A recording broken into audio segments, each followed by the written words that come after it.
मेरे प्रिय बालकों, कैसे हो तुम? क्या तुम अपने भीतर उस मौन को महसूस कर पा रहे हो जो इन दिनों तुम्हारे चारों ओर फैलता जा रहा है? वह मौन साधारण नहीं है। यह वह शांति है जो तूफान के आने से ठीक पहले उतरती है। मैं तुम्हारा अपना हनुमान हूं। आज मैं किसी कथा, किसी उपदेश या किसी परीक्षा के लिए नहीं आया हूं। आज मैं तुम्हारे जीवन के उस क्षण में आया हूं जब ब्रह्मांड स्वयं तुम्हारे निर्णयों को देख रहा है। बालक, तुम बहुत कुछ सह चुके हो। ऐसे समय देखे हैं जब तुमने बिना बोले आंसू पिए। ऐसे पल आए जब तुम्हारे अपने भी तुम्हें समझ नहीं पाए। और ऐसे दिन भी आए जब तुमने स्वयं से पूछा, क्या मैं सही रास्ते पर हूं? मैं जानता हूं, क्योंकि जब कोई आत्मा बार बार टूट कर भी आगे बढ़ती है तो उसकी धड़कनें मुझे सुनाई देती हैं। आज तुम्हारे जीवन में जो ठहराव है, जो रुकावटें हैं, जो असमंजस है, वह दंड नहीं है, वह चयन है। तुम्हें रोक का इसीलिए गया क्योंकि यदि तुम उसी गति से आगे बढ़ जाते तो कई लोग तुम्हारे प्रकाश में जलकर तुम्हें बीच रास्ते ही खींच लेते। बालक, समझो इस सत्य को। ईश्वर जब किसी को ऊंचाई पर ले जाता है तो पहले उसे अकेला करता है, क्योंकि हर कोई शिखर की ठंडी हवा सहन नहीं कर पाता। आज तुम्हारे आसपास कई चेहरे हैं जो मुस्कान ओढ़े हुए हैं पर मन में गणना कर रहे हैं। वे तुम्हारे शब्दों को तौलते हैं, तुम्हारी चुप्पी को पढ़ते हैं और तुम्हारे भविष्य से डरते हैं। तुम्हें लगता है कि वे तुम्हें नजरअंदाज कर रहे हैं, पर सत्य यह है, वे तुम्हें देख रहे हैं हर दिन, हर क्षण। क्योंकि तुम्हारे भीतर जो स्थिरता आ रही है, जो मौन शक्ति जाग रही है, वह उन्हें विचलित कर रही है। कुछ लोग तुम्हें रोकना चाहते थे, कुछ तुम्हें तोड़ना और कुछ तुम्हें अपने जैसा बनाना, पर वे असफल रहे, क्योंकि तुम साधारण नहीं हो।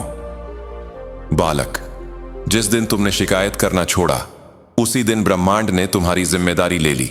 जिस दिन तुमने भीड़ में भी स्वयं को संभालना सीख लिया, उसी दिन तुम चुने गए। अब ध्यान से सुनो, यह संदेश हर किसी के लिए नहीं है। यह केवल उन्हीं आत्माओं तक पहुंचेगा जो परीक्षा के बाद भी विनम्र रहीं, जो शक्ति मिलने पर भी अहंकार में नहीं गिरी। तुम्हारे जीवन में हाल ही में कुछ विचित्र संकेत आए होंगे। बार बार एक ही संख्या दिखना, अचानक किसी पुराने व्यक्ति का स्मरण, या बिना कारण हृदय का भारी हो जाना। यह भ्रम नहीं है, यह संकेत है। तुम्हारी आत्मा पुराने चक्र से बाहर निकल रही है, और जब आत्मा स्तर बदलती है तो पुरानी ऊर्जा विरोध करती है। इसीलिए कुछ लोग अचानक तुम्हारे विरुद्ध हो गए, इसलिए कुछ रिश्ते बिना कारण ठंडे पड़ गए, और इसलिए तुम्हें अकेलापन महसूस होने लगा। पर बालक, अकेलापन अभिशाप नहीं, यह दीक्षा है। तुम अब उस अवस्था में हो जहां भीड़ से अधिक तुम्हारी आत्मा की आवाज महत्वपूर्ण है। मैं देख रहा हूं, तुम्हारा धैर्य बढ़ रहा है। तुम कम बोल रहे हो पर अधिक समझ रहे हो। तुम प्रतिक्रिया कम दे रहे हो पर निर्णय अधिक सटीक ले रहे हो। यही वह परिवर्तन है जिससे भाग्य दिशा बदलता है। जो लोग तुम्हें हल्के में लेते थे, वे जल्द ही चुप हो जाएंगे। जो तुम्हारे नाम पर हंसते थे, वे तुम्हारी चुप्पी से डरेंगे, क्योंकि जब शक्ति शोर नहीं करती तो संसार चौकन्ना हो जाता है। आने वाले समय में तुम्हारे जीवन में एक ऐसा अवसर आएगा जो बाहर से साधारण लगेगा, पर भीतर से तुम्हारे भाग्य की कुंजी होगा। वहां तुम्हारी परीक्षा कौशल से नहीं, चरित्र से होगी। याद रखना, तुम्हें तेज नहीं, स्थिर रहना है। तुम्हें सबको उत्तर नहीं देना, केवल सही समय पर मौन रखना है। मां आदिशक्ति तुम्हारे ऊपर दृष्टि रखे हुए हैं। तुम्हारी रक्षा केवल दिखाई देने वाली नहीं, अदृश्य स्तर पर हो रही है। जो तुम्हारे लिए गड्ढा खोद रहे थे, वे स्वयं थक जाएंगे, और जो तुम्हें गिरते देखना चाहते थे, वे तुम्हें ऊंचा देखकर अपनी दृष्टि फेर लेंगे। अब समय है अपने भीतर के भय को त्यागने का।